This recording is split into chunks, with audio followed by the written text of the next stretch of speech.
So a Section 107 is quite simply the government of Canada stepping in, forcing workers back to work through the Canadian Industrial Relations Board.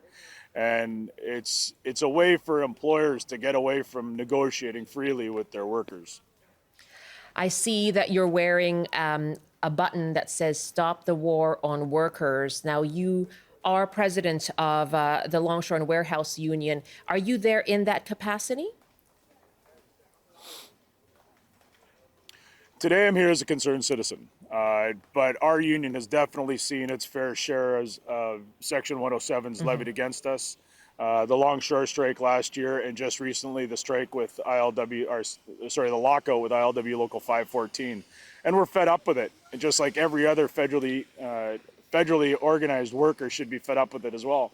Because the Canadian government right now is basically spitting on workers' rights.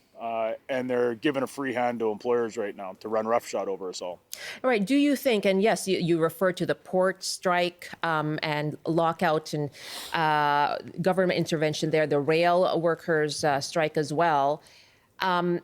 Is there a precedent being set here? Definitely, and it's a dangerous precedent. It's not only happened to the railway unions and our unions on the West Coast, it's also happened to QP 375 in Montreal, the Longshore union there. And what this is proving to employers in the federal sector, that they don't have to talk to us. They don't have to negotiate with us. And a lot of the federal sector employers are loving this fact because they know now that the federal government will enact the Section 107 and send workers back to work. So what do?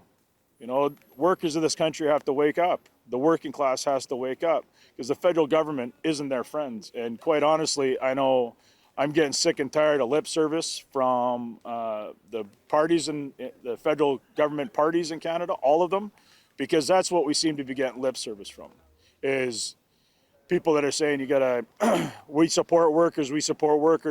Well, where's that support? Abolish Section 107, pull it out of the labor code, and let's actually start doing the work of the voters in this country and protecting the voters and not the multinational corporations. Isn't that section there to allow for the government to intervene in the case of severe impact from a strike? And given that the Canada Post strike had been going on for several weeks, nearly a month, and that we've seen the impact on small businesses with people who have been relying on things like medication. Wasn't it don't Canadians expect the government to do something about that and resume this vital service? So the problem with the Section 107 is we vote MPs into Ottawa, and those MPs are supposed to speak on behalf of their constituents. And although I don't like it, I abhor workers being legislated back to work. But there was a process, a decent process, where members of parliament were allowed to speak on behalf of their constituencies. But now with the Section 107s, what we see is you have one minister, the Minister of Labour, that decides by himself when this has to end. And so what they're doing actually is stealing the voices of Canadian citizens, stealing away the voices of their members of parliament. And that's unacceptable. One person shouldn't be allowed to make these decisions. But if I can just interject there, the minister referred this to the Industrial Relations Board who made the decision, right? Yeah, the ministers referred a lot of them to the CIRB. And look where we all end up.